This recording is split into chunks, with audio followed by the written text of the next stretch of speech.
Welcome to Boring Conversation, a Malifaux podcast.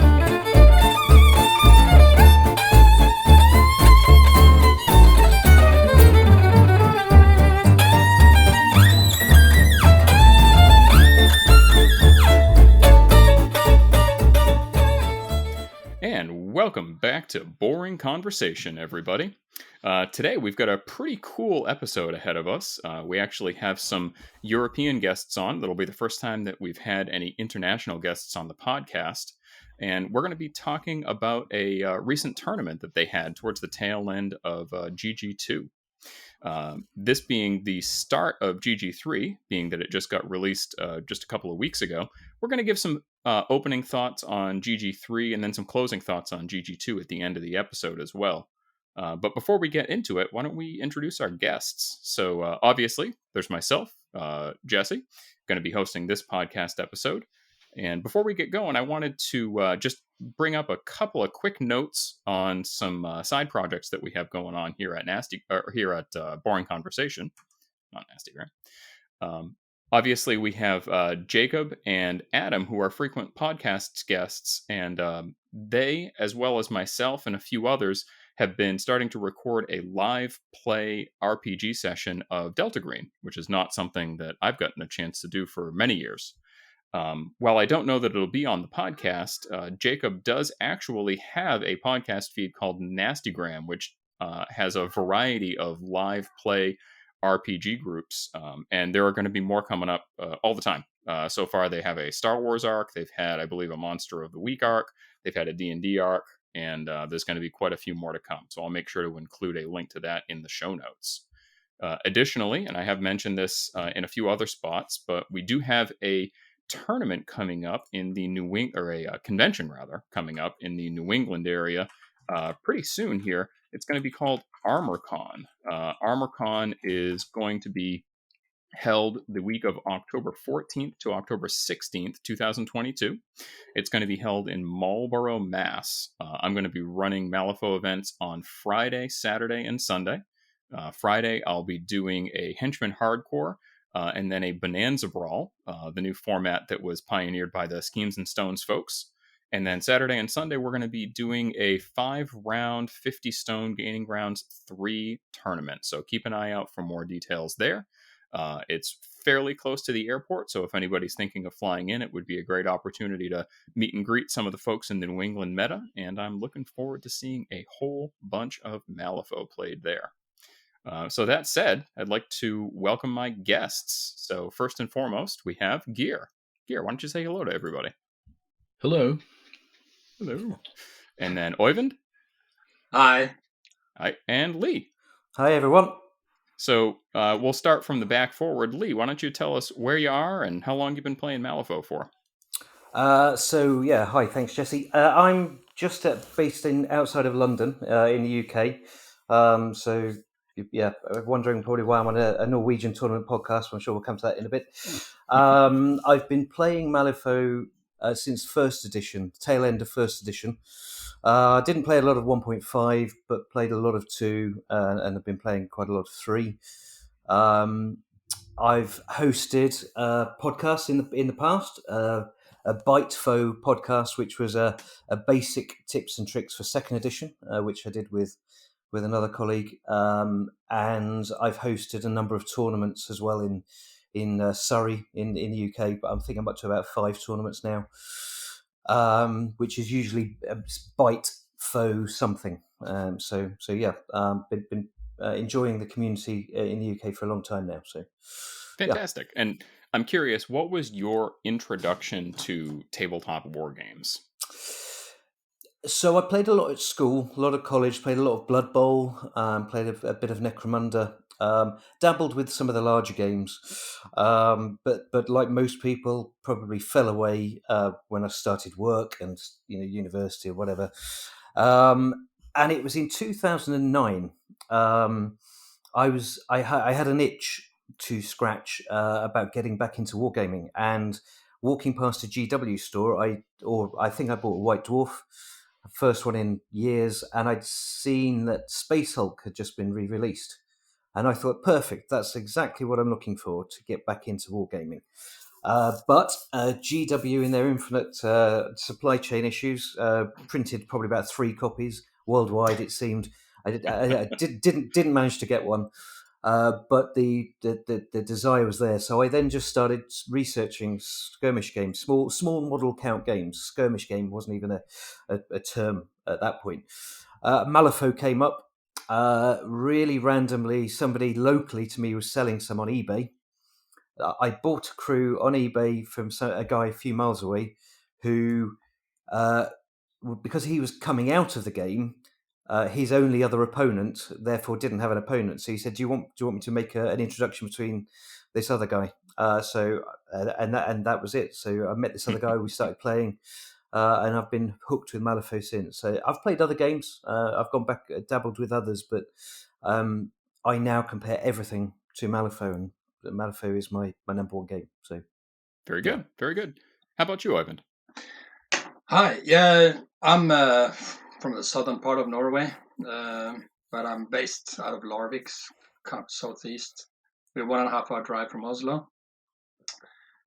Since I met a woman there, and we ended up here.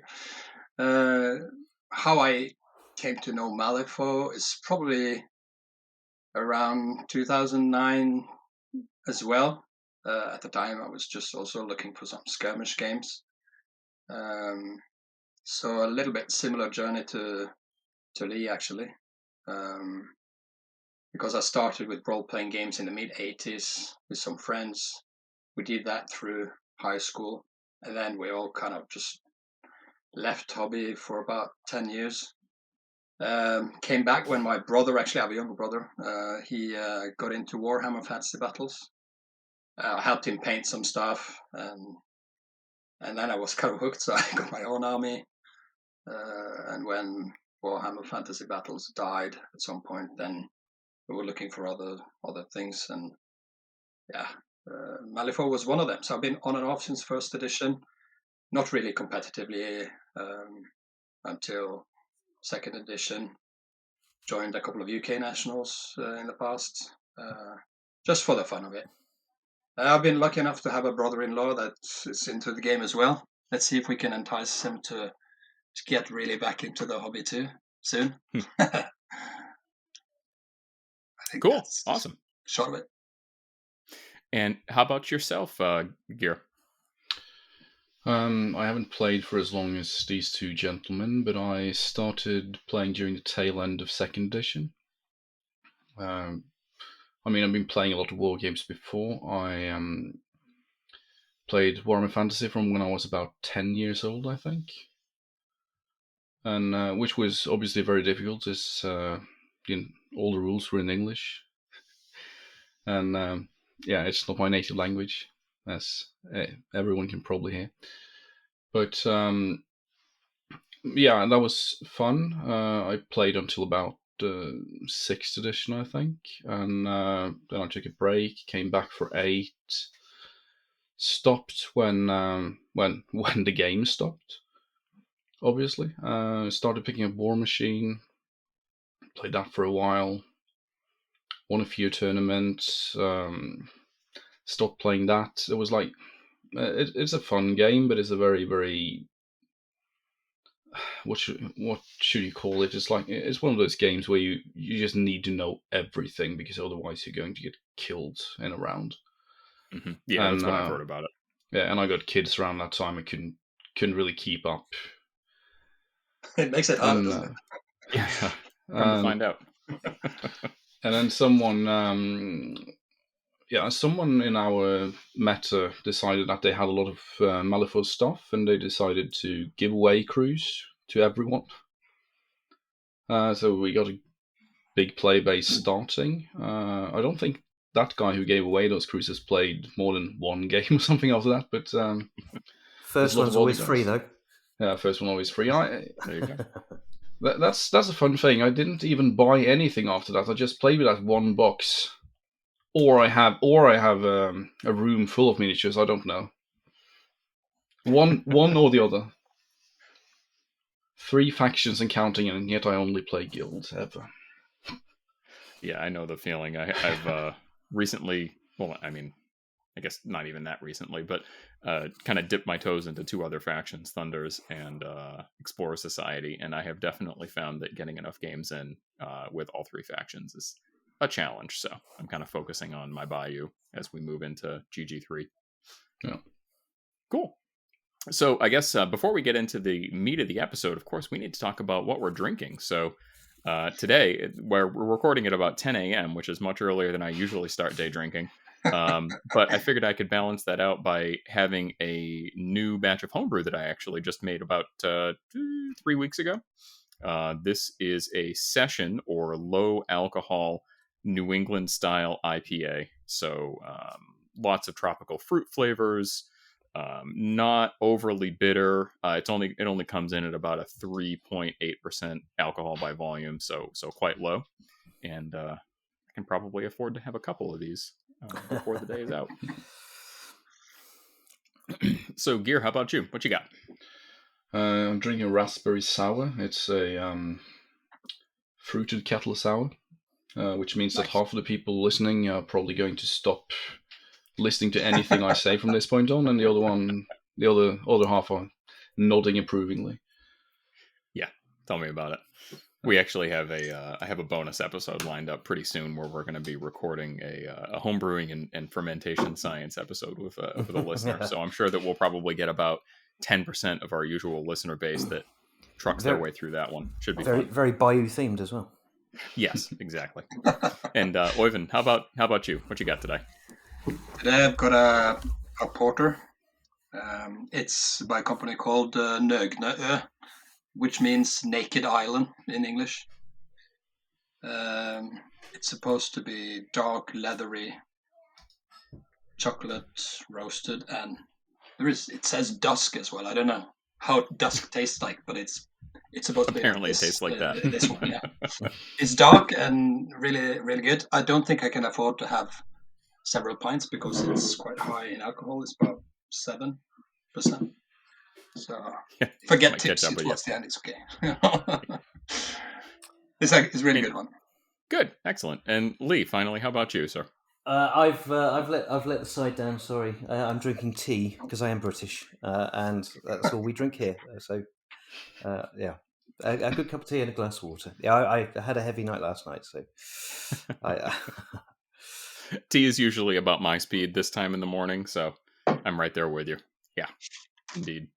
So, obviously, we've gone through all of our intros, and we have quite a few folks on. So, I know we said it already, but we're going to be talking about a tournament that was recently held, again, towards the tail end of GG2. So, I know a lot of this discussion isn't going to be quite as pertinent to the newly released Malifaux landscape with GG3, but we're going to get into that towards the end of the episode.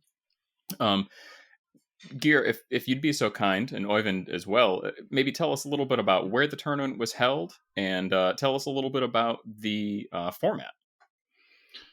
Okay, so this is going to it's a long trip for me from Trondheim to Stavanger, but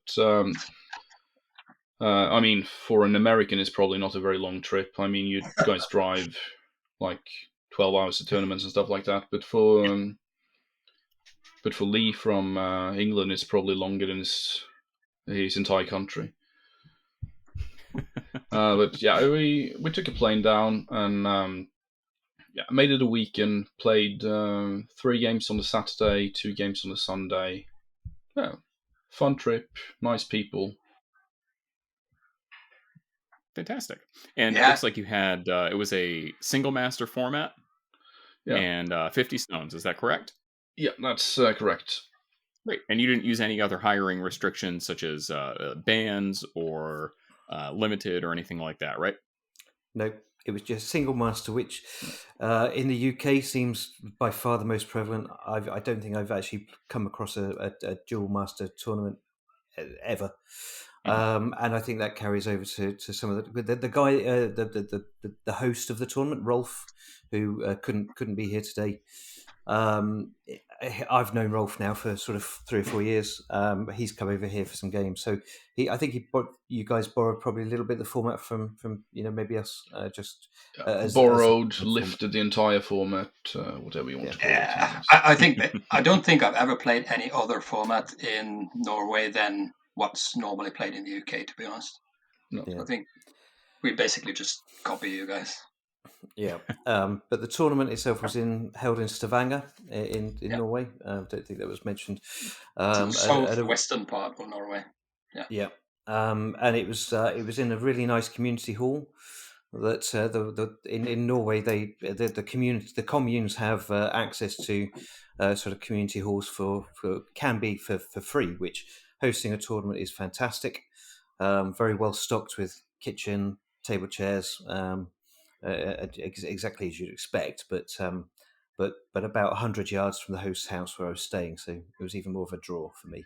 So Yeah, that's fantastic. Absolutely. Yeah, it must be mentioned actually that the host Rolf is fantastic. I mean, he invited everybody at the tournament back to his house on the Friday night before the tournament. The same on the Saturday evening. He's just a fantastic guy. So it's a shame he's not here. Cheers to Rolf. Woo. Cheers to Rolf. Indeed. So it looks like you had about 14 players in attendance, and the final standings were Geir in first place, Lee in second place, and Oyvind in third place. Yep. Cool. So what I think we'll do is we'll go right into the rounds. What we'll do is we'll go over what the rounds, the encounters were for the round, and then when you guys talk about your games, we don't need to get into nitty-gritty detail about turn-by-turns, but let's focus more on the overall swings of the game, and then we can talk about the hiring decisions that you made, and especially what changes you would have made to those hiring decisions post-game. I think that a lot of folks are very interested in that sort of thing. So round one, we have flank deployment, corrupted ley lines with breakthrough, detonate charges, hidden martyrs, let them bleed, and bait and switch. So Geir, why don't you start us off? Yeah, I actually played against Rolf's son in this game. Isaac had a very, very nice game. Played Dashel 1 against Parker 1, and I think Dashel 1 is probably one of the strongest masters in the game in corrupted ley lines. Maybe the strongest. He has very, very many favorable matchups. And I brought Dashel, Dispatcher, Pale Rider with a leadline coat, Lone Marshal with a leadline coat, Steward, Lawyer, and a Gatling Gunner. And against Parker, the Gatling Gunner I think is a very, very nice hire, which basically meant that I would be able to score most of my points if I wanted to, because there is no way he can move the Pale Rider off a ley line. While I can summon an Executioner and scatter him off, I can kill him, I can do most stuff, and that's pretty much how it went as well. I chose Hidden Martyrs and Let Him Bleed, scored both my points for Let Him Bleed, didn't really lose anything, so I couldn't score Hidden Martyrs. So ended up with a 6-1. Very, very nice game, but I think, experience with a matchup dictates that Dashel is going to beat Parker in Corrupted Ley Lines. Yeah, I think the Gatling Gunners are a very interesting pick, too. It's not a model that I feel like we hear a lot about online or on other content creation channels. And having had a couple of them played against me in the past, with Ophelia in particular, I mean, if you get the cards that you need to put up that stealth aura for your crew, I mean, it can just utterly shut down a crew like Parker or some of the other ranged crews out there. Really interesting pick, and I'm happy to hear that it worked out as intended for you, I would imagine. Were you able to make good use out of that ability? Yeah, but I didn't need it as much as I first thought, because I have longer range than he has, which is also a big point. I mean, Parker has his gun, but it's actually very limited how much damage he can do against Pale Rider, Lone Marshal with the Hard to Wound and the leadline coats. And with the Lawyer giving them shielded as well. It's like, if I push them a bit up, I mean, he can hit them with the Mad Dog, but Mad Dog only has an 8-inch range, so it's hard. Do you feel like there were any kind of key moments in the game, big decisions that were made, or major turning points? I had one where I realized that he had hidden martyrs on both his dead outlaws, which he brought, because he started sending one of them backwards.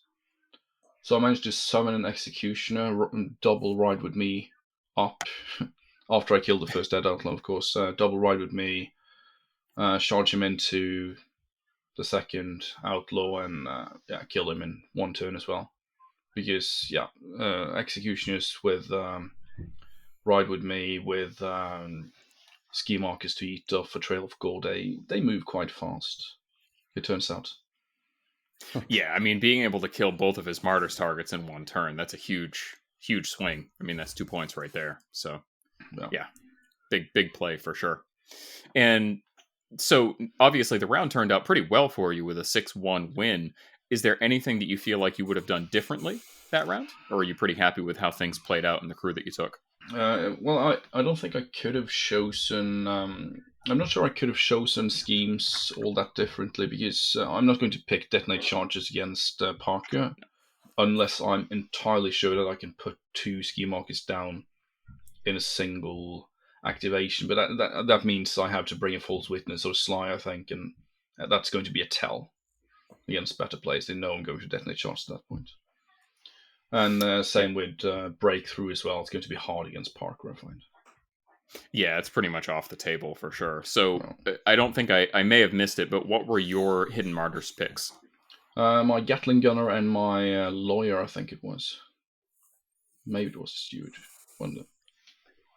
And what did you end up scoring for your scheme points? Did you get full points on martyrs? Did you get anything on let them bleed? No, nothing on martyrs. As I said, I yeah. didn't really lose any models, so I couldn't score. So, but I got full points for strats and full points for let them bleed.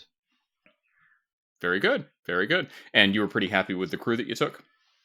I'm very happy. I mean, I often find Dashel with Pale Rider, Steward, and Lawyer to be the core, and I often take Lone Marshal sometimes, and I have 1 or 2 flex slots depending on what I'm playing against. Yeah, all right, very good. So moving on, how did your round go, Oyvind? My round, I had, for the first pool, I had prepared a number of the lists prior to the day. So I had made a list with Twin Blades Vix, Timeless Tara, Leviticus 1, and Von Schill 1, depending on the board and opponent. So, and then I just decided I'm gonna pick what I feel like on the day. Yeah. So having seen the board and who I was going to play, then I went with Twin Blades. I've not had a lot. I hadn't got a lot of practice with them before the game, so it was kind of a practice run as well. But I just felt it would be good fun, and it was a relatively new player as well. So I was playing nice girl called Vanya. She was playing Arcanists. Yeah. So my list was Twin Blades with Servant of Dark Powers upgrade, Student of Conflict Totem, 2 Ronins, Mad Dog out of keyword, Hodgepodge Emissary, and Barbarous, and then 6 cash. So I was kind of thinking that, I'd use Hodgepodge Emissary to ensure good movement on key pieces like Twin Blades, Barbarous, Mad Dog, and then position that one, the lodestone, and that would then claim first strategy marker, throw Barbarous up there in the center to attract some attention, and work as a disruption piece, and then move in Twin Blades and Mad Dog to take out key pieces of the enemy crew. And then I'll just use the totem for putting up ski markers and give model fast. So in the game itself, my opponent, she announced Rasputina, and her list was Rasputina, Wendigo Totem, and then Snowstorm, Ice Golem, 2 Silent Ones, and 2 December Acolytes. I was running with the schemes Breakthrough and Let Them Bleed. I can't remember the opponent's schemes. She didn't score any. I only won the game 3-1. Scored 2 for strategy and 1 for breakthrough, but the game didn't finish. I think we ended the end of turn 3, so it was. I think I was in a position to do a bit more with the Let Them Bleed, potentially also breakthrough if that had gone to finish. I think the main takeaways was that actually there was more healing in this Rapatina crew than maybe I had anticipated. So that took away 1 Let Them Bleed point in the second and third turn.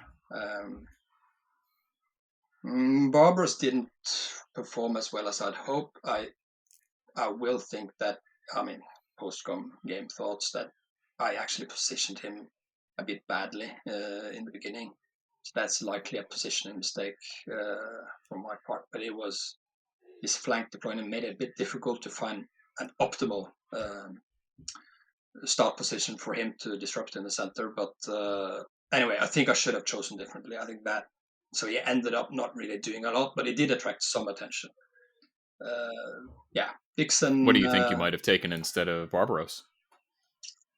Actually, I think I still would have taken him, but I think I should have used Vix to throw him up the center rather than try to be smart about it and go around the building or whatever. I think that was a mistake on my part. So that was, post-game thoughts, I think positioning on him, basically. The rest was actually quite okay. The Ronin scored a breakthrough. Probably could have scored another one too. And a combination of the movement you get from the Hodgepodge Emissary and Ronins can really make it rather easy to score the corrupted lane lines, as long as you don't have opponents that can, move them out of position. Obviously, you need to be a bit careful of that. So all in all, I think it was a good crew, good game, nice opponent. Ended a bit too soon, unfortunately. So we couldn't. I really like the crew that you took into the game. I mean, it kind of hits all of the marks that I would expect. And obviously, Mad Dog is a very strong pick into Rasputina. Have you played against Rasputina 1 since her errata? Besides this game? No, I haven't. Cool. I'd be interested to hear your thoughts. I know the game didn't finish, but I've been certainly very impressed with her since she's been adjusted. Yeah. No, I can't say how that would have changed stuff, really. Fair enough. But because I haven't really played with her, against her, my brother-in-law, he plays Arcanists and Wrestlers.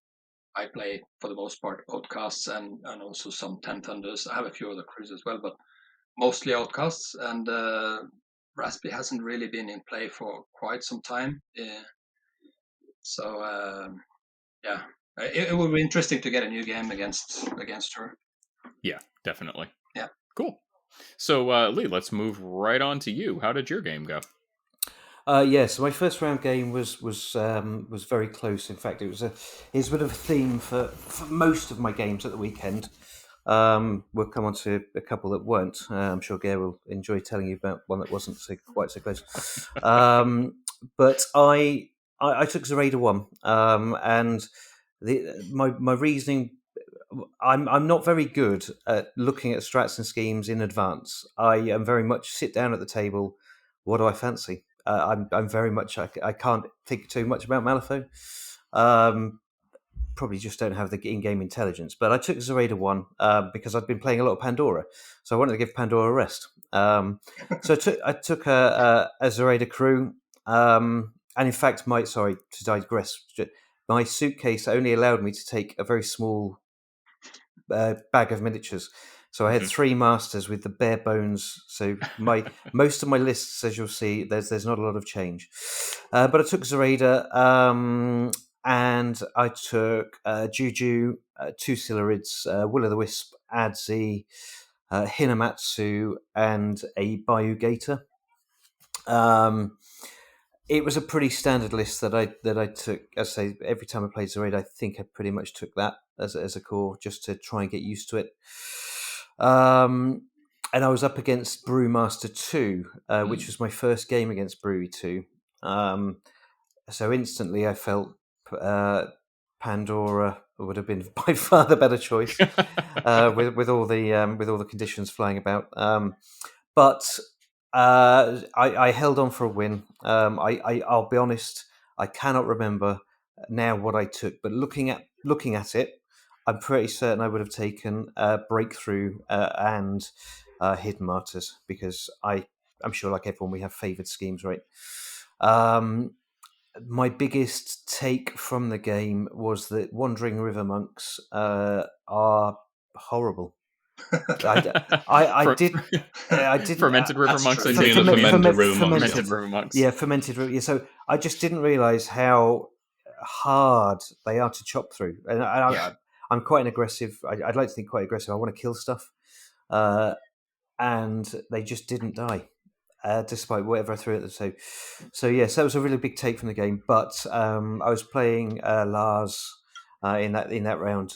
Really, really good opponents, and I think he was probably just a little bit undone by not finishing the game. He we had a slow game. So I think if it had gone another turn, it might have been a different swing. But yeah, I was glad to take the win. Put it that way.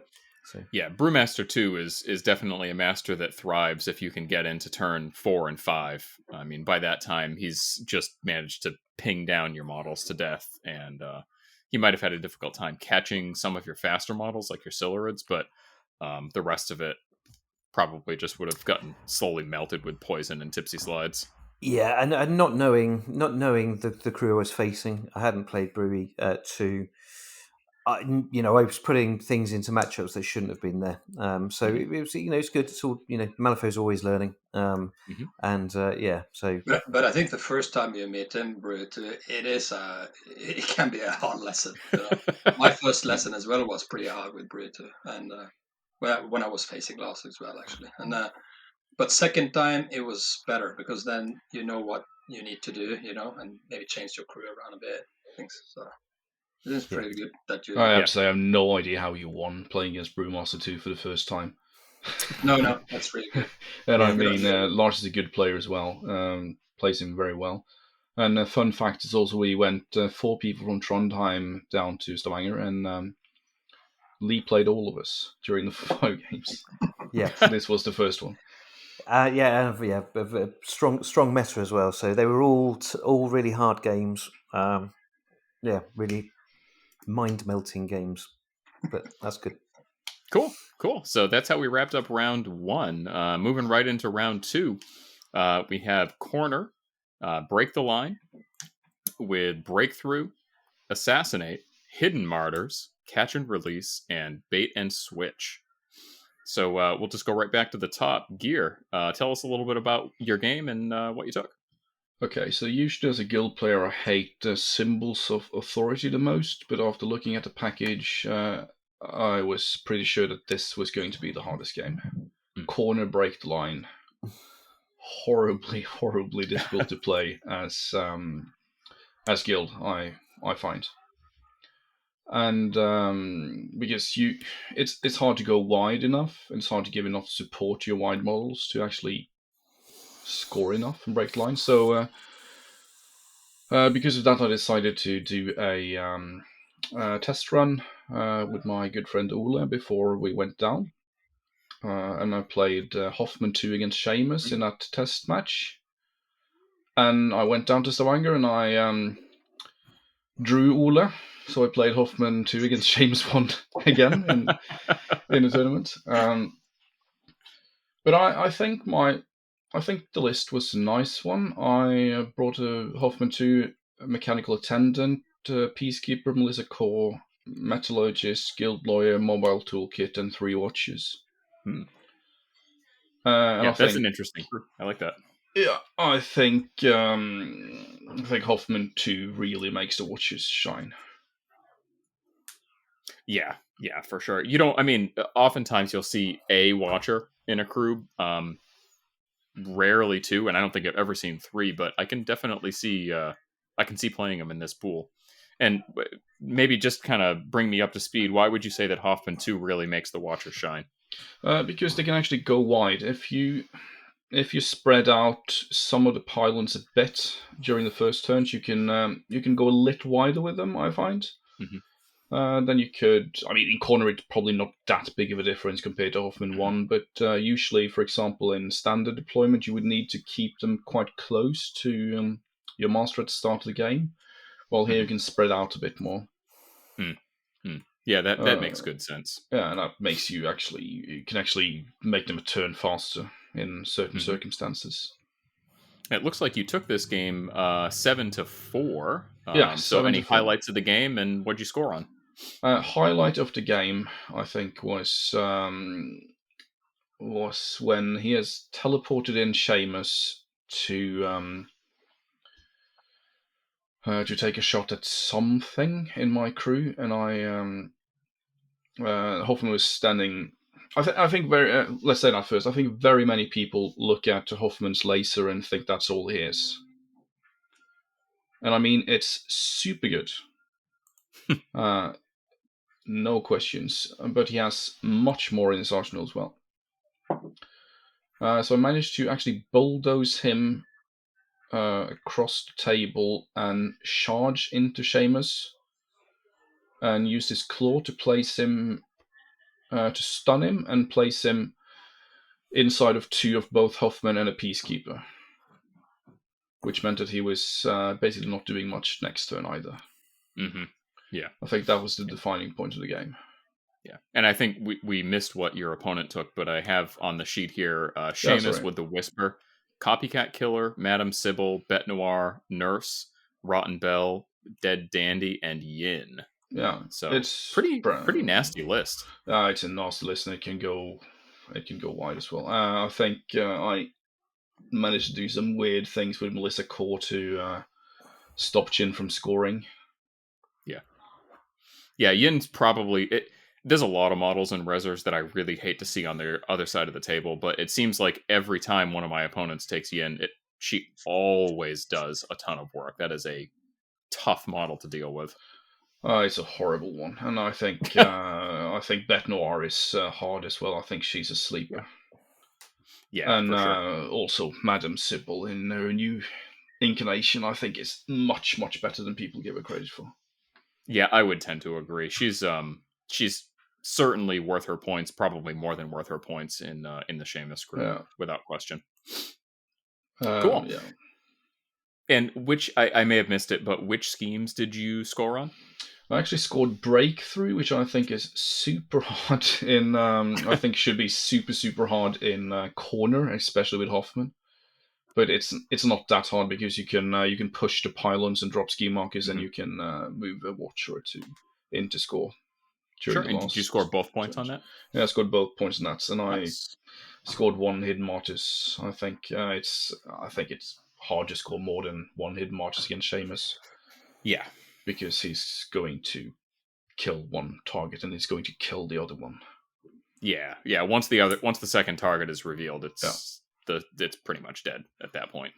And it was a hard scheme pool to choose from. I think catch and release is also really hard because he can easily kill your target again.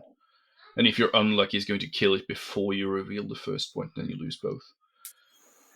Yeah, that's a very interesting pool. I'd be interested to hear. Do you happen to know what your opponent took for schemes? I think he took Assassinate and Hidden Martyrs as well. Okay. Yeah, that would tend to make sense. I figured at least one of you would take Assassinate. But, I think Assassinate. It's good against. It's hard against Hoffman though.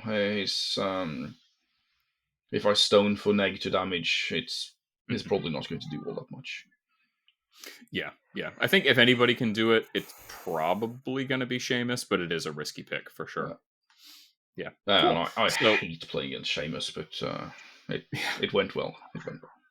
Very good. And Oyvind, why don't you tell us a little bit about your game? Yeah, I played a guy called Geir Eric. Very nice guys from the Stavanger Meta too. He also was co-organizing together with Rolf on this event. I hadn't. Yeah, for this pool, I was kind of tempted to play Tara Timeless, And when he revealed that he was playing Perdita, I was thinking, he's playing Perdita too. I haven't faced her before, but I've heard too much horrible stories about her. So Tara 2 it was for sure. And my list was obviously Timeless, Tara, Karina, and then Talos, 33, the Nothing Beast, Void Hunter, Hodgepodge Emissary. I always bring him almost. Yeah. And then a Void Wretch Cool. for the, I think, the Hidden Waters. Mhm. So I didn't know his list, but I was kind of betting that he wouldn't really have room to have a recruiter in his portfolio. So that at least when I saw the list and they would choose the schemes, then Hidden Martyrs wasn't too risky because it didn't have anything that could damage berry models. So that was good. So I went with Hidden Martyrs and Assassinate, obviously, because you need to take out Perdita. And then he went on to announce the following list. He had Perdita 2, and then obviously Enslaved Nephilim, Guildmage Santiago with Leadline Coat, Francisco, Abuela, Pale Rider with Leadline Coat, and 6 cash. I had 4 cash, yeah. And I informed Greg beforehand that my range is 23 inches with 33, just so you know. And actually it's 24 if you add the 1 inch that gives, that you get from +1 movement with the hodgepodge, for the first movement of Tara. So he knew I was completely open, if you have anything in range, 24 inches, it can be touched. So I got initiative and a decent hand, and I think, he had placed it, so there was actually, I think maybe he moved first, and then he moved some things a little bit up, so maybe he got initiative. But I had a decent hand, so when I saw he had moved it within my kidnap range of Tara, I just activated Tara immediately. Did the 33 kidnap and charged Perdita and buried her. And then I don't know what he did next, but I think he then moved another model. So then I activated Talos, got her burning, damaged her quite a bit, and by the end of turn 1 she was dead. So, and I had chosen Assassinate, but I was kind of moving into this consciously, just okay, I will kill her, but I can't allow her to kind of have a round in my deployment zone or do too much bad to miss. I gamble that I'll just kill her and take away so much offensive power on his side that that will make up for me kind of giving up 1 potential scheme point. So I still did it, and then in turn 2 I did the same to the Pale Rider, so he was buried and killed him off in the void as well. But by then he had moved up Santiago and Francisco.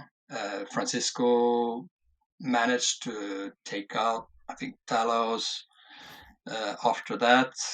And so then my kind of position was a little bit threatened. So I had to move out with my Hunter and Tara to score more on the strategy part. So it was relatively close, even though I managed to take out those pieces, just because Francisco was a terrible beast in the middle of my rather squishy crew. I had buried the Void Wretch, so Hidden Martyrs on that one, and then the Nothing Beast was basically okay. So he killed the Nothing Beast in the end, giving me 1 point for Hidden Martyrs. I put it there. You have to kill that one, obviously. So I think ended 4-3 in the end. He did well on the strategy, so he got his 3 points from that. So I can't remember what his schemes were actually, but I got 2 for the schemes and then 2 for the strats. So he was good at denying towards the end, but still, yeah. We might get back into it in the end, but I think there is a lot of hype around Tara too. I think she requires a lot of resources to do the kidnap. So yeah, she's good, but not terrible. Lee's shaking his head on the other side of the Yeah, camera. but he agrees with me. We have had this discussion. No one she's agrees good, with but you. Yeah, well, yeah, okay. require Oh, three well, five whatever. cards and 3 5 cards and not a black joker. Yeah, But there's a my four. There are four flips that you need to take there, right? Yeah, 4 flips, and it took several of your cards to kill the opponent's master turn 1. I think that's balanced. Oh, yeah. I know. It's rough. This is echoing some of the Ah, la, Terra la, la, la, players la. after. She's fine. This is echoing some of the Terra players after Ionis got adjusted so that you couldn't get your 2 pass tokens with a black joker anymore. Yeah. Anyway. That's okay. All right. So, Lee, why don't you tell us a little bit about your round? And actually, before we do that, Oyvind, I was going to say, kudos to your opponent, because if you were able to kill his master turn 1 and his You Pale should have Rider turn seen the 2, look on his face, Jesse. yeah, He was, and to keep it he was together, dropping. It's like just yeah, the end of turn 1, your master dead, and the second turn, then you have your Pale Rider done. It's like, yeah, he was tough. Kudos to him, definitely. Yeah. Really, really to good. be able to keep it together and keep Yeah. the game to a 1-point differential after that is pretty impressive. That So is kudos very to well Geir played. Eric on that one. So, Lee, why don't you tell us a little bit about your round 2? So yeah, my round 2, again, laziness won out and took Zoraida again. I played Håkon, another guy from Trondheim, another really solid player who took. We were having a Neverborn off, so he took Nakima, which I've not faced in 3rd edition, and I don't own Nakima, even though I have most of the Neverborn stuff. My list was exactly the same: Zoraida, Juju, couple of Silurids, Will o' the Wisp, Adzi, Hinamatsu, and a Bayou Gator. From memory, Håkon took Nakima, Bloodwretch, 2 mature Nephilim with Ancient Pact, Blackblood Shaman, a young, and I think Hayreddin. What really sort of threw this game, and I should have probably been a bit clever in my scheme selection. I did win 6-5. I won by a point. Mm-hmm. But my intention, I don't think you can let Nakima just come into your crew and do what it wants to do. So it was almost reverse aggression insofar as turn 1 he brought Nakima forward, and then I spent Zoraida's action. I think I obeyed a mature Nephilim who was in range to go and hit something which he didn't enjoy, but then I also used it to obey one of my own models to lure Nakima into my crew. So most people think I'll get Nakima away from the crew. As she'd activated, I brought her into my crew, and I think I then pushed up Hinamatsu, who then used one of Hinamatsu's activations to lure some more, and then did a hit with Onslaught. Bad Juju was then in position to also get a hit off. So by the first turn, I'd taken a fair few wounds off of Nakima, with a view of just throwing everything at her turn 2 and getting rid of her, because then there's a large threat off the board. And I think it threw Håkon. He I don't think most people expect to have the big thing that wants to chop everything up being brought into the crew. So he spent turn 2, the beginning of turn 2, which I think he won initiative, actually trying to get out of. I think it was almost like I need to run away because I'm almost overexposed. So by the end of turn 2, I'd taken Nakima out of the game, and Silurids were able to score points. In that game, they were easily the stars from there on. Mm-hmm. They scored me, most all of the strat points. and a scheme point, I think, as well, Mhm. or two. So it was really weird. I think as well. I have a tendency with Zoraida. One of the big abilities that she has is the basically draw a new hand. I think a savvy opponent can play to that and actually use their cards knowing that you're probably going to do it. So I don't often do it. If I can see that my opponent has used cards thinking they're going to get some back, I then would just rather throw the dice and say, right, let's just top deck it and see how it goes. Mhm. So I think the combination of the two things just won out, and I was a bit lucky on some card flips. So definitely a matchup I'm looking forward to replaying in future. Really good opponent, really knowledgeable, and I just think I just lucked out a little bit with my strategy of taking out Nakim, which I should have taken Assassinate because that was my plan from the start, and I Mhm. didn't. So that's more for me. But yeah, again, just held on for the win. Yeah, it's a game that I can see having gone either way too, because I mean, Silurids can be difficult to catch, but if anything's going to be able to catch and kill them, it's going to be a mature Nephilim. I mean, they're fast enough. They've got the fly with me to get back into combat after you butterfly jump out. You could easily see those Silurids on the flanks getting hunted down by the matures, and then you're out of luck. Yeah, I was quite surprised because he actually brought his matures quite in the centre of the board, and I think personally, I think he probably played them a bit too cagey, Hmm. especially as Nakim was off the board. I think he was reluctant to lose them both, and so I think he was a little bit too cagey with them at that Mhm. point. He did get a hit on a Silurid, which then Butterfly jumped away, and then I think that was on the second activation. I Mhm. think again on one of my defensive flips, I flipped really high, and he didn't have the cards to cheat to actually do the attack. Mhm. So again, the sort of the top decking lucked out on my part because the hands were decimated at that point. Yeah. But yeah, he sort of again. I think we got all 5 turns in. So, but I'm aware that I was a bit fortunate again in that game to take it. So Yeah, and I think one point about the thing with Zoraida with not necessarily refilling both players' hands, if the situation isn't quite right for it, is especially true with the mature Nephilims on the table, because if you're both having to rely on top decking, he gets a little bit less value out of the combat finesse that they have. Whereas if he has a handful of cards to cheat the defense and you can't cheat back, it puts him at significant advantage. So that was a smart move for sure. yeah, it doesn't often happen, but yeah, Yeah. it was one of my finer moments. Nice. All right, so let's move right into round 3. We have standard deployment, symbols of authority with detonate charges, vendetta, let them bleed, spread them out, and deathbed. So, Geir, why don't you start us off? So, if there was any chance of preserving Trondheim's honor, I had to beat Lee this turn, as he'd already beaten Lars and Håkon. And I also beat Ola, so if Lee won this, I don't think we could have won anyone from Trondheim. So, fortunately, there was a big fence on the board, height 1. So when I picked Hoffman 2 and he picked Zoraida, I was in luck. I chose to the same list as I did in the previous match. Mhm. Hoffman 2, Mechanical Attendant, Peacekeeper, Melissa Core, Metallurgist, Guild Lawyer, Mobile Toolkit, and 3 times Watches. And that fence kind of helped me. Helped me quite a lot because he couldn't see the Watches when they were behind that. Mm-hmm. Oh yeah, that would do it. Yeah. And Lee, what did you take for your crew?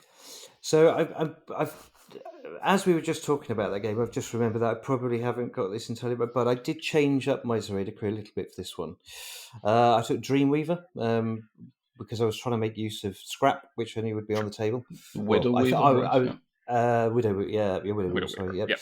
I suspected there might be some Scrap. In the end, there wasn't enough, but I took some Silurids, of course. I took Hinamatsu.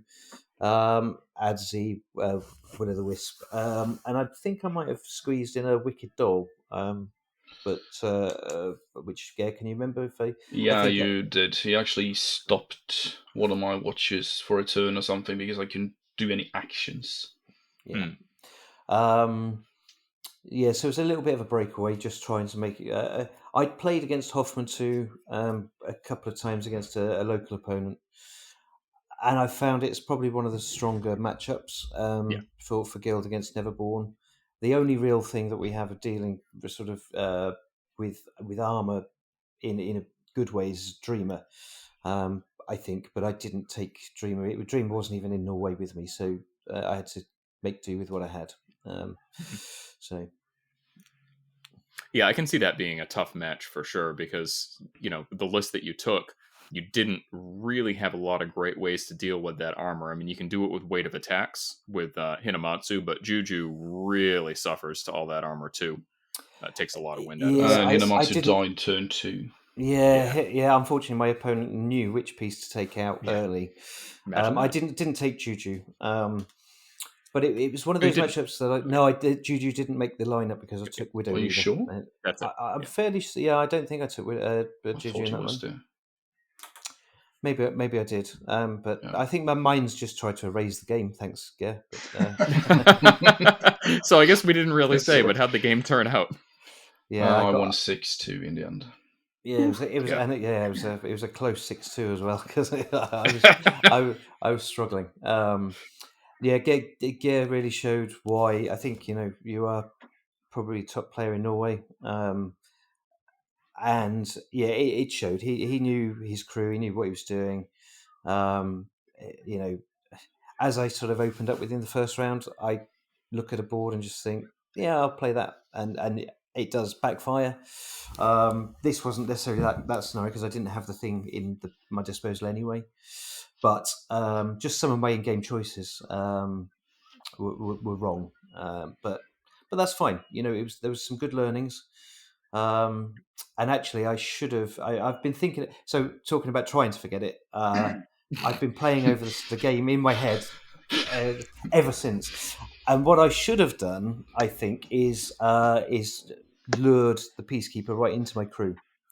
And then dealt with it with Hinamatsu after it activated. Almost the same as the round before with Nikima. But whether it would have changed anything in the long term, it might have just made it a bit closer. But it was you played it masterfully, so it was a good lesson. So thank you. That was a very, very good game. I think you lost one of your Silrids turn 1, and I think that was one of the biggest things in the game, and that's something that I think you have had to play against Hoffman to appreciate the fact that, especially if you have the mobile toolkit and you can put focus on Melissa Core. Yeah, she has quite a threat range. So you took some models that I hadn't faced in the Hoffman crew before, and you played it in a way that I hadn't. So, which is that's one good thing with different metas. So you come across different players that play same master, totally different. So that was I over Melissa Core ignores concealment, right? No, she doesn't. But she has a stone user. She has power tokens. She had focus, and it's like the point where you have focus and you can just shoot through a forest as long as you tow it. And I don't think you saw that one coming, but you probably will next time, I guess. Was it fool me once?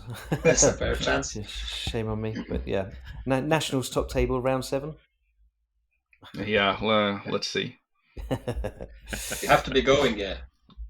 Yeah, I had to buy my tickets. But you finished 15th last year, didn't you, Lee? I was a bit lucky. It's always luck. I had a good showing last year, but So this round though, it was I think I was never in it.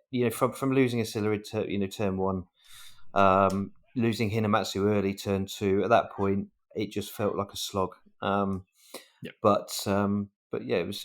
I can't even remember where I scored my points. Looking at I did score 1 for Symbols of Authority, I think.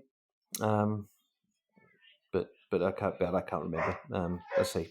In some ways, I want to erase it from my head. Well, I think the pool heavily favoured me, though. I think Detonate Charges is so easy to score with Hoffman.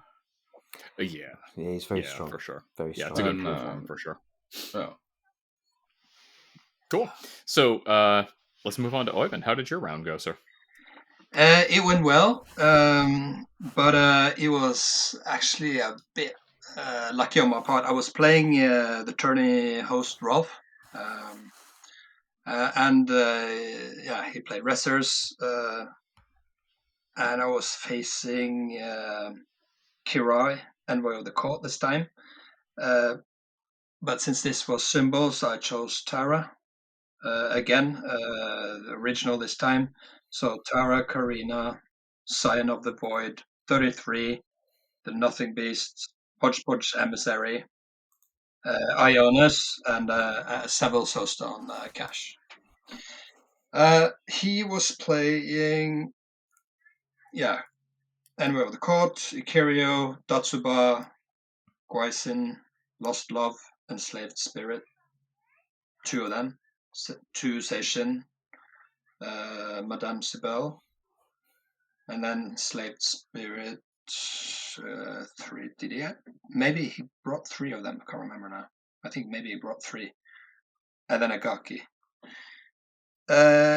So yeah, he had lots of models, and he got even more, obviously, during the game. But I chose Vendetta, which is normally quite okay to do with the Sign of the Void, since he's on a 6 host on cost, and then did it on Ikario, because I expected her to be in the middle of my crew, and I should be able to at least kill her once. It didn't go that. I don't know why this didn't happen, but somehow he managed to just heal her up enough to keep her alive and keep me from scoring that. I'm not even sure if he knew that I was having that on the Scion, but it's relatively obvious normally. But anyway, I also took spread them out. And I got out one hunter relatively in turn 1. Got it sent up all the way up in a corner. He tried to contest it, wasn't able to do that. I think I was with a deployment. I think maybe I had to. He was attacker, so I deployed, and then he, after his deployment. Then I found Tara to be a little bit in the wrong position to face off too many enemies. So I spent a little bit of time to get her over to the other side of the board, but that paid off with a couple of points later in the game. But on the right side of the board, then he had quite a strong presence. I tried to move up. He moved through me and created models everywhere. It was a bit difficult, but I think what it came down to, it was so many models. It took a while, so we only managed to get to turn 3. But by the end of my last activation, I think turn 3 was to get the spread them out point. I managed to get the Nothing Beast out and put a ski marker underneath himself, so the others couldn't really see him. Unless they were standing on a box or something, but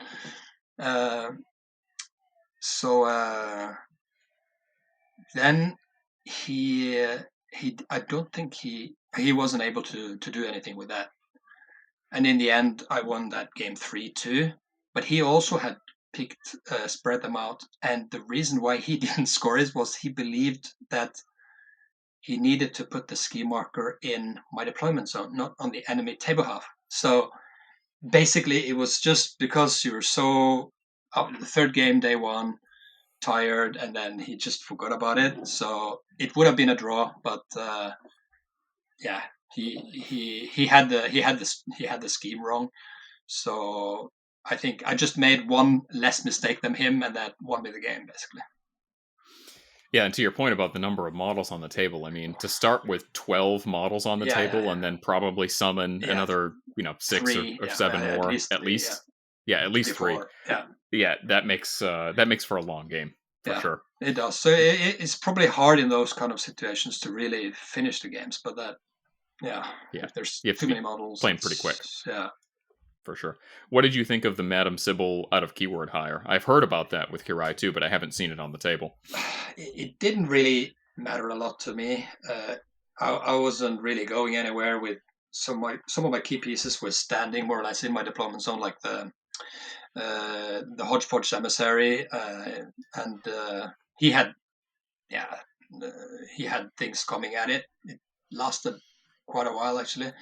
But my others were flanking out and moving away. She didn't really manage to do her thing a lot. I think maybe correct. Maybe Rolf thought so. I don't know whether you talked to him about it, Lee, but I didn't feel she had a significant presence, to be honest. I've not talked to Rolf about it. I have played against Clyde 2 a couple of times. Yeah. And on paper, it's one of those really strong abilities, the negative to the willpower jewel. Obviously, Pandora's got a bit of that. Yeah.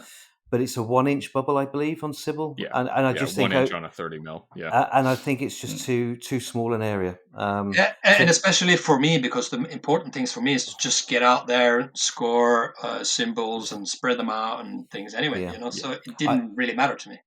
I think the sheer amount of tests that you're going to be facing against Kirai 2 crew anyway, you're going to fail them. So I almost when I do play, I don't worry. I try not to, but if I'm on a negative here or there, I'm going to fail one anyway if you're taking 10 tests in a turn, right? So but is that what she's there for, though? Isn't it more for the what's it called, the mega lure she has? The beckoning call. Beckoning call, where you can always push your curio towards any of your summon models and stuff like that. I think that's very powerful. Yeah. I think that's probably the best thing on our card in this particular crew. Yeah, for sure. Cool.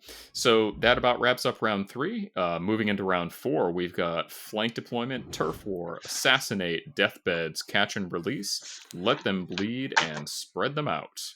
Can I just interject very quickly before we touch on round 4? So, as Oyvind alluded to, on the Friday night we were hosted wonderfully, and Saturday night similar. We all went back and we spent the whole evening. Drinking beer, eating some great pizza, but also talking about what happened in the day. And one of the guys very politely informed me about Pandora 2. They say, "Have you played Pandora 2 yet?" Which I hadn't. And they told me about a really, really good bit of filth with Pandora 2. So I then proceeded to play Pandora 2 twice on the next day, and it worked very, very nicely. So we'll come on to that. But yeah, I just thought it was a really good evening because we sat up till 12, 1 o'clock, just drinking, chatting Malifaux, and it was a really good vibe that I was very welcomed by Norwegians. Obviously, I don't speak Norwegian. But every effort was made to include me as somebody who travelled over, and it was just a really, really good.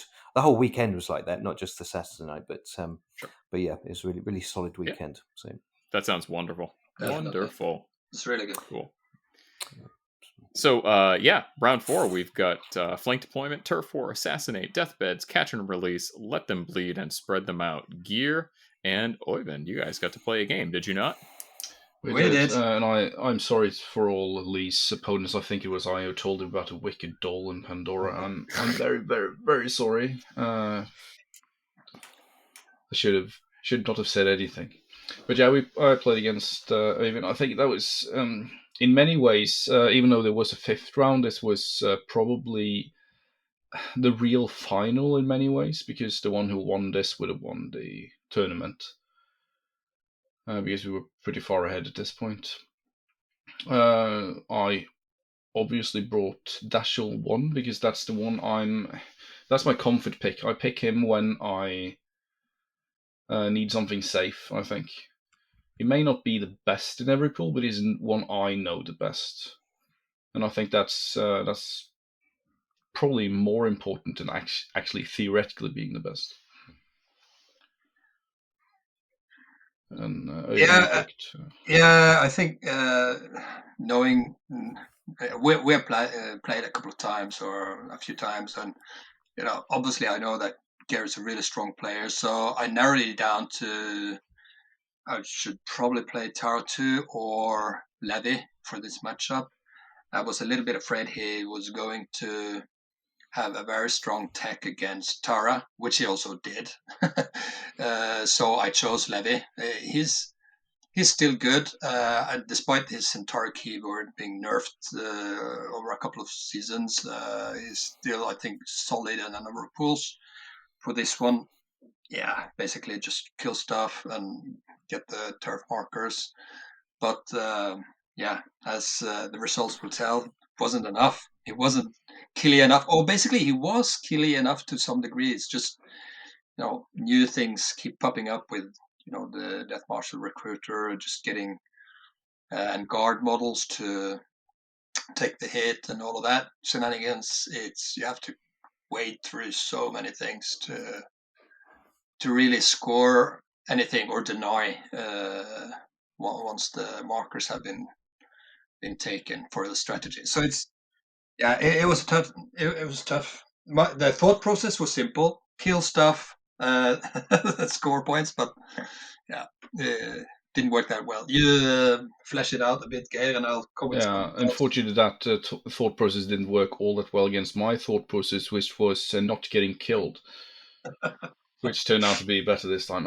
I picked Dashel, Dispatcher, Pale Rider with Leadline Coat, Death Marshal Recruiter with Leadline Coat, Guild Steward, Guild Lawyer, and 2 times Guild Guard. And I think this is a really, really strong list in Turf War. And that's something to do with the strat, with how the strat works, I think, because it's often very hard to predict the amount of markers you need to have on your side to score in a given turn. That's going to be so much easier when you can pretty much say, no, this isn't going to die this turn. Because you can take the hit with a guard, and then you can turn it into Death Marshal if you want to. And I know Levy has a gun who ignores hard to kill, but it's still going to be very, very hard taking out everything there. I also think I got a good hit in with Pale Rider first turn, and I staggered Levy and killed him quite fast and had him back in his own deployment zone with staggered. Which was, I think, was more fun for me than it was for Oyvind. It was. Let me just run through my list real quick before we get more into the game. Sure. And, so I had Levy with Servant of Dark Powers upgrade and the 2 Hollow Waves. The Emissary, of course. Mad Dog out of keyword. 2 Necropunks. But because of this board, I also chose to go with Wanted Criminal upgrade on both of the Necropunks. For a bit of added movement, and then Scavenger and 7 Stones Cash. I chose Assassinate and spread them out, so the Necropunks were supposed to do some of the scheming and also support on the turf markers. But I think the most clever thing that Geir did initially was to choose the deployment zone for me, which I had to put Levy in behind cover and in some kind of toxic pond or out in the open. He was basically a little bit out in the open, and I think that didn't really help. So you could really easily get off shots early. Yeah, I think you had to. I think the deployment zone was really good for you again. Yeah, you had to get him out in the open if you wanted to move him forward, and it's not that easy when I can summon Mounted Guard, and Levy doesn't really like getting shot at because he doesn't really have all that much defensive tech except for doing a little bit of damage. Mm-hmm. Yeah, I think you also did a very good job in neutralizing Levy with the Mounted Guard shenanigans. That was really smart probably, because that just bogged me down. And I think that's probably something you need to know a bit about in the knowing the matchup as well. That you know that when you try to place your last spread them out marker, that's going to be summoned up. Yeah, that's true. That took me a little bit off guard. Actually, I wasn't. That's just not knowing the matchup properly on my part. Yeah. That's true. I think you often don't see that. You often see the actual summoning of the dispatcher, but you can summon off enemy ski markers when they place them against you, which is very, very good in the right matchup. I think I did it here to summon a mounted guard who then rode with me and went around the building to attack Levy from behind and had him stuck for another round fighting a mounted guard. I think maybe I could have got another point or denied another point if I hadn't Black Jokered the hit from Mad Dog. But anyway, I think it wouldn't have mattered really, in the end. But yeah, that was also not so fun. The Black Jokers at those moments is not cool, but it didn't matter in the end anyway. But I think one other thing I was thinking was that the Death Marshal Recruiter should really have been a much higher priority early on, because that was making all kinds of problems. Wouldn't have been easy, but that one probably could have been killed by Mad Dog if we didn't Black Joker, if I remember correctly. I think that was the thing. But I was stomped basically. It was okay, I I appreciate the pain. So Lee, I believe that you had a game against Levy as well this round, did you not? I did, yeah. I think the first time I'd played in real life, I played him against a couple of guys on Vassal, but not for a little while. I played Rolf's son, Itzhak. Again, I took it by a point, but it felt throughout I thought I was going to win it by more, and I'll come on to in a minute why I didn't in the end. But my list was I took Pandora 2 after Geir's good advice, with Candy, Carver, Hooded Rider, Wicked Doll, Poltergeist, and Two Sorrows with an 8 Soulstone cache. I wanted to play it a little bit more aggressively, and the cache was going to allow some of my stuff to stay alive. I think where Itzhak struggled was that he, because of the setup, he put Levy a little bit too far forward. I'm a big fan of getting Candy right into the crew turn one, right at the end. So it then just locks up. I'm draining cards. You can't take bonus actions. Being stunned. And I think it took a turn to try and just realise he could walk out away from it, to take the pain turn one. So with Levy not being able to do triggers, and bonus actions really hampered him. I think, as I say, I felt like I was always going to win the game. Mad Dog was taken out, I think at the end of turn 2, possibly beginning of turn 3. But he, one of the best moves against me all weekend was Itzhak scoring a point for catch and release with a Necropunk, using all the pass tokens at that point he had to hand to just get the Necropunk right next to Candy, and so he scored a point which brought it to a point diff win. So it was closer than it should have been, but he's despite being a young chap, he's actually very quick at picking the game up. So he'll be, if he can stick with Malifaux, he should be tasty in the tournament scene in Norway. So it seems like it was a great game. Very good game. Cool. So moving right into round 5, final round of the event, we have a wedge deployment, break the line, vendetta, assassinate, claim jump, deathbeds, and research mission. So Geir, why don't we start with your round? Yeah, I played against Lars. Very close game. Ended up winning 4-3. I played Dashel 1. He played Ophelia 1. I played with Pale Rider, Lone Marshal, Steward, Lawyer, and a Mounted Guard, just to have another model to push the cans. Probably should have used the Gatling Gunner instead, because I lost my Dispatcher turn 1 or 2. And I had to start summoning off his ski markers instead, really, really close game. I got a bit lucky, I think, to edge it out. Scored 2 points on claim jump with Lone Marshall,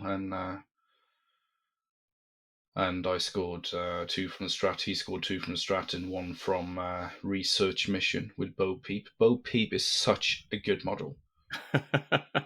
Yeah, to say the least. Yeah, and that I mean, running into Ophelia 1 in that pool, that's going to make you sweat a little bit, because that's basically the perfect pool for her crew.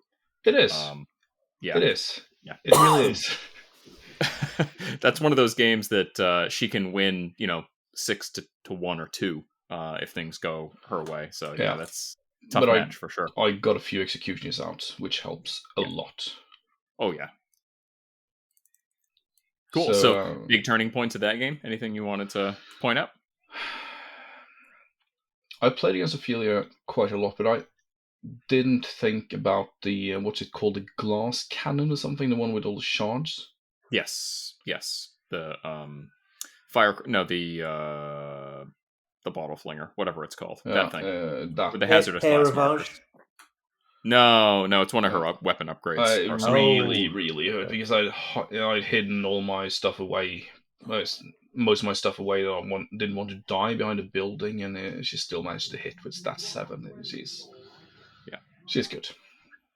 Yeah, cleanup duty. That's what it is. I just looked it up. I should have known that. I play Ophelia a whole lot, and I still couldn't remember. Cool. Yeah, I mean, sounds like that must have been a little bit of a nail biter of a game. I mean, obviously the score was pretty tight, winning by a single point. So that must have come down to. Yeah, it was some clever positioning on both sides actually during the last few activations to edge out a point each. I think I was thinking it was going to be a draw, but I managed to score. I got really lucky with my Lone Marshall, who scored last claim jump point, even through a whole Ophelia activation, which was super lucky. She could have killed him. Then it would have been a 3-3, but managed to edge that one out. Yeah, there we go. So, Oyvind, why don't you tell us about your round? Yes, for this last round, then I went with Levy again. So I had Levy 1 with 7 Dark Powers, 2 Hollow Waves, Emissary, no surprise. Mad Dog out of keyword, 2 Necropunks, 2 Scavengers, and 5 Soulstone Cache. I chose Assassinate and Research Mission. I played a girl called Rosa. She's originally from Iceland, but she's in this Bergen meta west of Norway. And really nice girl. We had a very nice chat, but I think we were both really, really tired of this game. Or, I mean, not this game, but having so many games that, I think we only played 2 turns. So it wasn't really, it was good fun, but it wasn't really a full game. So my plan was just advance in the middle with Levy. She was playing Molly. And then use Levy to score, Assassinate and Mad Dog to take out the Troubling Beaters, and then use the Necropunks, just to score on the flanks.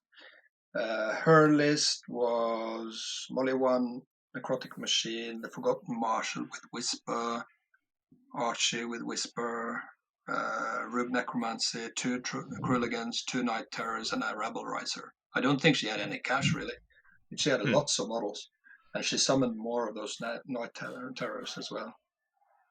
That's kind of interesting, because, I mean, Molly 1 anyway, is one of those masters that you can probably get away with playing with a 0 cash. I mean, she's got the card draw. She's not heavily reliant on triggers. She doesn't really need them herself for defense. And it looks like Rosa didn't play any henchmen, right? No. So I can see it. But I was originally a little bit wary about both the Rube Necromancy and Archie moving up on her left towards my right flank side, but I managed to take out one with Mad Dog and then damage the other enough to for Levi to take that one out later, but Mm-hmm. in return, I lost Mad Dog, but I think it was a fair trade to get rid of both of those. So it was okay, and it left me more or less in control of the right side. She moved it. The Rebel Riser was kind of that was more punchy than I would have actually anticipated in the middle. So I think she had she might have had claim jump there, but didn't score that. I think she must have scored something else because I believe we ended 2-2 with 1 point for strat each and 1 point for research mission for me and 1 point for something else from her. But Levi moved really quickly into, I think that was in the beginning of round 2, he was all into Molly and really could have done something there, but there was a mistake, and I didn't know Molly well to correct it, but that there is an ability on the, what are they called, the Night Terrors, whereas you can't cheat unless you discard a card, right? Yeah, it's a negation aura, I think it is. She said that you can't cheat, because of this aura. And I didn't catch it. Said, oh, okay, so I can't cheat. So I played around not being able to cheat, not that I could discard a card and cheat. So that kind of forced the situation a little bit around that. And I think that was just both of us being a bit tired at this point too. So, but that probably would have changed my decisions a little bit. But in the end, I had a good laugh, and it was a game. It was a draw. Yep. But she's really nice player too. So, but we just need to, I don't know. I think to get some of those things right, you just need more experience also with other crews. So that was also a mistake or a learning on my part, to just quickly browse through the model cards since I hadn't played against Molly in quite some time. Sure. But yeah, it's a good game. Yeah, overall looks like it was a good game, and I quite frankly I like Rosa's Molly list quite a bit. Yeah, cool. So next up we've got Lee. So my round 5 game was obviously against another guy from Trondheim. Played Ollie and his Seamus crew. I'm not sure if he stuck with Seamus the whole weekend, but clearly very experienced. I think he did. Okay, yeah, very very experienced player with Seamus. I think his crew was Seamus, Copycat Killer, Doxy, Sybil, Emissary, Dead Dandy, Nurse, and Bait. Not sure if he took any upgrades there, but he only had one Soulstone in his cache, which certainly helped me a lot. I took the same list as the round before. Candy, Carver, Pandora 2, Hooded Rider, Wicked Doll, Poltergeist, a couple of Sorrows with 8 Soulstones. We actually called this game pretty much after the start turn 3. We had plenty of time, but towards the end of turn 2, Wicked Doll put the adversary onto Pandora. So I was on negatives to be hit, but then it also managed to get adversary onto Sybil. Being helped by the Poltergeist stood near Sybil, so she had adversary on. So then Pandora was just, and then I accomplice into Pandora, and then Pandora was hitting Sybil. I was on positives, Sybil was on negatives, and she just killed Sybil quite easily at that point.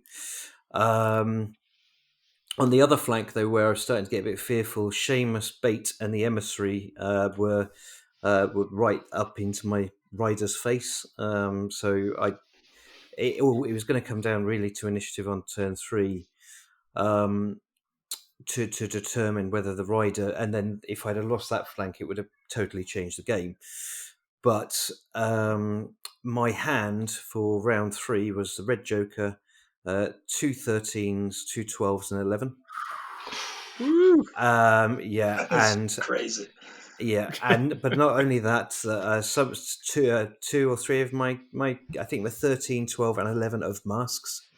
which the rider likes masks. So our initiative, I think I'd lost it. I had to cheat first, and I put the red joker in because I had to go first.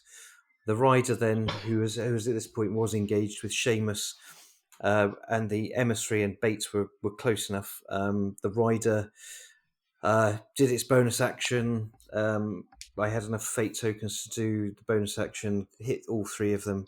I hadn't charged, so I was on minimum damage 5. Well, I wasn't. I was on positive flips for damage, so I was doing 4 and 5. It was ruthless, so I wasn't having to take terrifying. Then I did 2 hits with the normal greatsword attack, and using, I think I had 1 fate token left at that point, and masks. So I was getting double blasts off on the attack with the positive to damage. He took it brilliantly. So I took Seamus, emissary, and bait off the table with just 1 activation with the rider, and he just said, "Well, yeah, I don't want to just eke this out for the next hour." So we called it, and I think it was either 6-1 or 7-1. And we just packed up and had a good chat at the end of a tournament. But it was a very, very rude hand of cards, and a perfect storm of situate, where all the pieces were. But it was definitely memorable. I would say so. It for me, it kept off. Yeah, it was an enjoyable end to the tournament. I'm sure Ollie probably didn't agree so much, but as I say, he took it in very, very good grace, and that was the end of my tournament. Cool. And just to recap, I know we mentioned it at the beginning, but podium ended up as Geir in first place, Lee in second place, and Oyvind in third place. So, I think good show, chaps. Good show. If Oyvind's game had have gone to 3 or 4 turns, and he only needed to win by a point diff or 2, and he would have taken second. So I was lucky that he was tired at round 5. So. Indeed. So yeah, that's how the tournament played out. Before we wrap, I'd be interested to spend a couple of minutes just talking about any tournament thoughts you had after the event. If you're happy to see GG2 go, what you think of GG3, what you think of the titles, and I guess we don't really need to get into single or double master because it seems like you guys pretty much all play single, and actually the New England meta overall seems to be leaning very heavily towards single master as well. So we can probably skip on that. But let's kind of talk about the Malifaux Burns titles, since now they've been in play for nearly a year at this point. I know for me, it seems like I'm still in the process of unlocking them. I mean, there's just so much to learn, and it seems like there's new stuff coming to the forefront every month or so. But what do you guys think? How's it going on your end? I'll jump in and just start if nobody minds. But sure. We've got a meta where we've probably got 5 or 6 players, and everyone's got a different faction. And we haven't all yet played the title masters. As you say, there's just so much to play, and the interactions and the new interactions that the masters, the new title masters bring, it's fantastic for the game. It can be a bit overwhelming. So sometimes I know I have just said, well, I know the first one well, and it's in a tournament setting, so I'll stick with what I know, rather than effectively trying to play more home games and learning. But I think it's been really strong. Malifaux has always had a slight rock, paper, scissors element to it. And if you both declare your masters at the same time, experienced players will know instantly that it can be a really tough matchup. I think the Masters has leveled that a little bit, because the title Masters, because you don't know which version they're going to take, and some of them are better than others at changing the game's play up. But all in all, I think personally it's a really positive thing. The Masters, it's effectively like second edition with the 2 upgrade ways of playing type Masters, but yeah, overall really positive. Yeah, I think I would echo those thoughts. Like, my- say everything that Lee just said. Yeah. My first gut reaction to it was that, okay, so now I got all the models for Outcasts. I'll now move on to Ten Thunders and get all of that, and then now suddenly you had so many other things you need to get out for Outcasts that kind of delayed my Ten Thunders approach a bit. So, but I think it's been good fun. You can now also play basically any master or crew into almost anything, basically just because you can switch around with those two titles, and I think that has been really nice. It's probably, I mean, if you look at it from a new player perspective, the downside is there's a lot to face and there's a lot to learn, and it's difficult to keep track of everything. At the other side of that coin is that, okay, basically you can just buy into one crew and you can basically play everything. So it might be, to some extent, also easier for newer players because you don't really need to buy into a whole faction. Just buy into one crew with some versatilles and some other key pieces, and you're good to go. So Yeah, if you ignore everything that is about being part of this hobby, where you have to collect it all, like their Pokemon. Yeah. That'll come. That'll come later on. Yeah, I would tend to agree. I mean, that's one interesting thing with the titles is at actually most of the recent tournaments that I've been to myself, I've actually only ended up playing one master and alternating between different title versions of those masters. Recently, I played solo Masaki at a tournament and did Masaki 2 for one round and then Masaki 1 for the other 2 rounds. Did something similar with Wong at another tournament recently.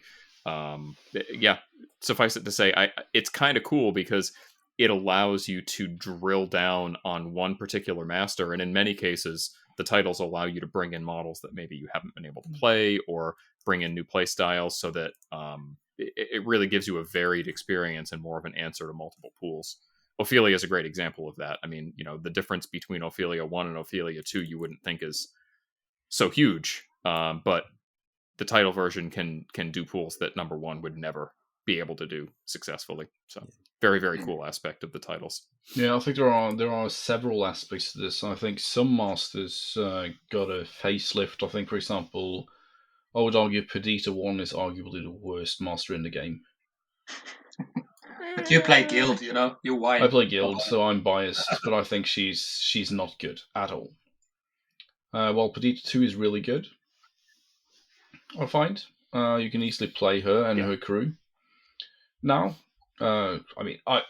worst master game, it's not a contest. I think she's just someone who doesn't see competitive play. Let's call it that instead.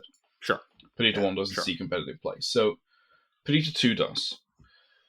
Which I think is kind of funny in some ways, because on the one hand, yes, you get a much, much stronger master. On the other hand, you don't have that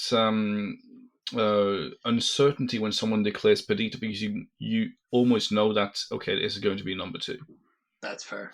Yeah, I'll be interested to see if, obviously they've had a lot of stuff on their plate with developing the new book that's going to be coming out here, Madness of Malifaux, and all the new stuff that comes along with that, GG3. But I'll be very interested to see if there's a concerted effort to adjust some of the previous titles that are perhaps a little under the curve.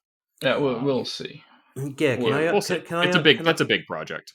Yeah. Can I ask then, as a guild player, very quickly then, can you foresee any title masters that Perdita 1 would be better against? That you just have you sort of looked that deeply into? That's a very good question. No, I haven't looked all that much, but I think let's try to explain this from another side, because if you look at, for example, the cruise I picked for this tournament is one thing that's some listeners probably what should I call it? Probably spotted, and that's the fact that most models are very hard to kill. Most models I pick are very hard to kill, and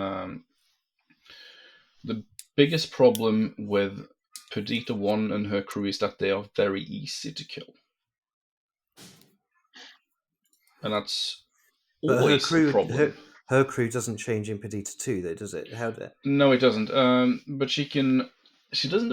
She doesn't really need all that many keyword models either. She needs Frank, who is very hard to kill, and she usually picks Abuelo, who costs 5 soul stones, and then you sometimes pick Nino, sometimes pick Santiago, and then you summon the Pistoleros because they aren't worth taking, and they also get turned into monster hunters. Yeah. So Yeah. that's how you play with them.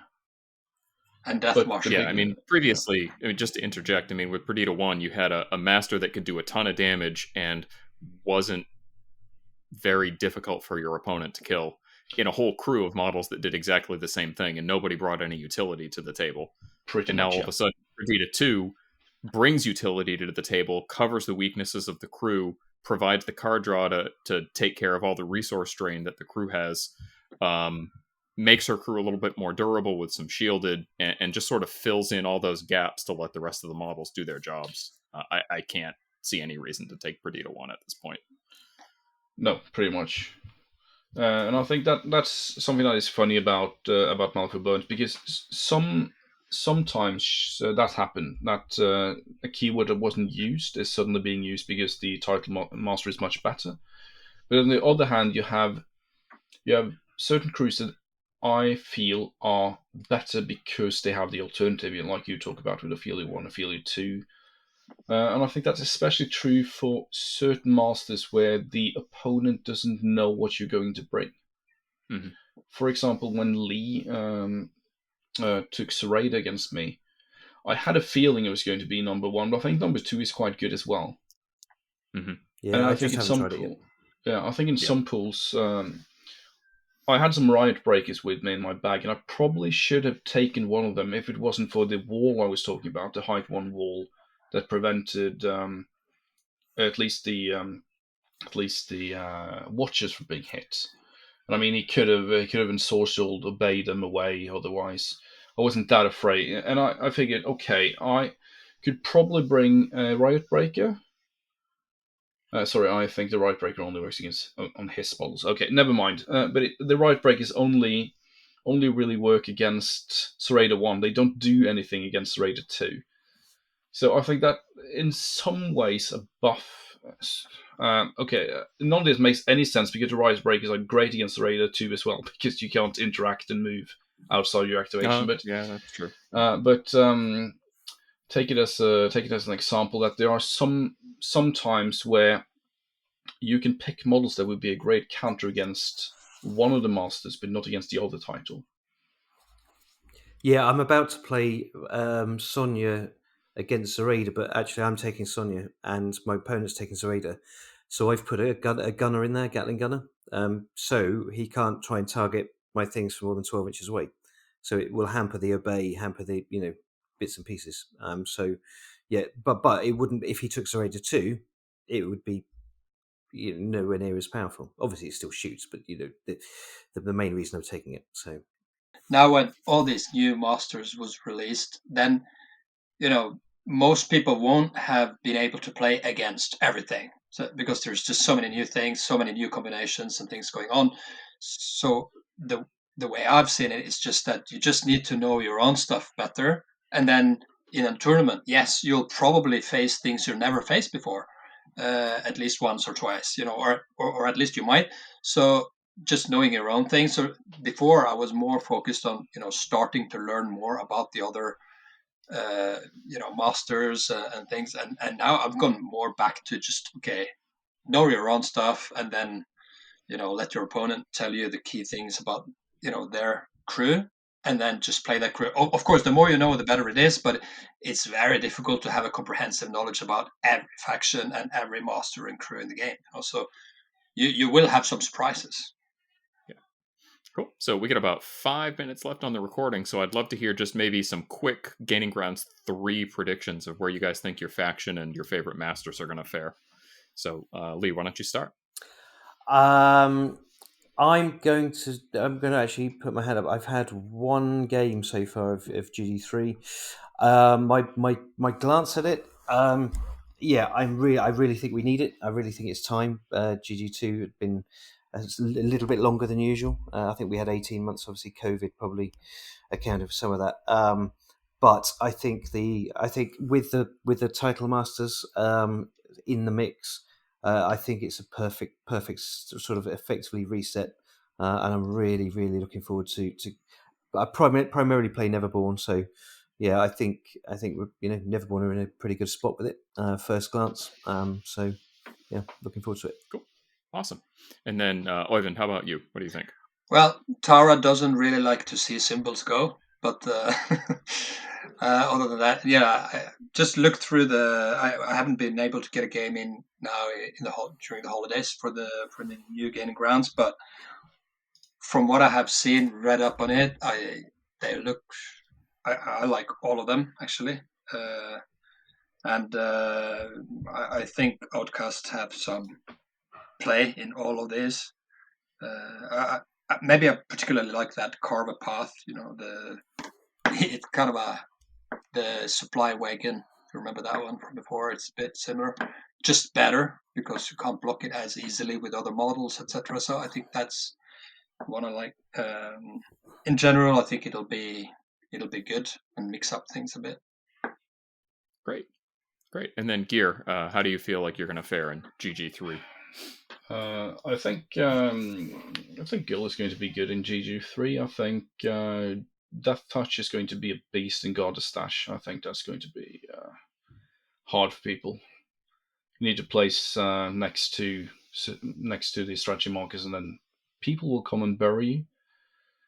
I think we won't be able to score load them up. I think that's a scheme that's going to trick a lot of people into thinking this is good with Sonia 2. I tried it. It's not at all good with Sonia 2.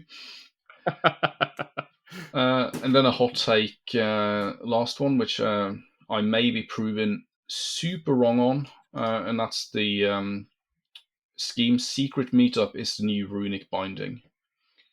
People won't take it, and when they take it, it's almost impossible to score with any reliability.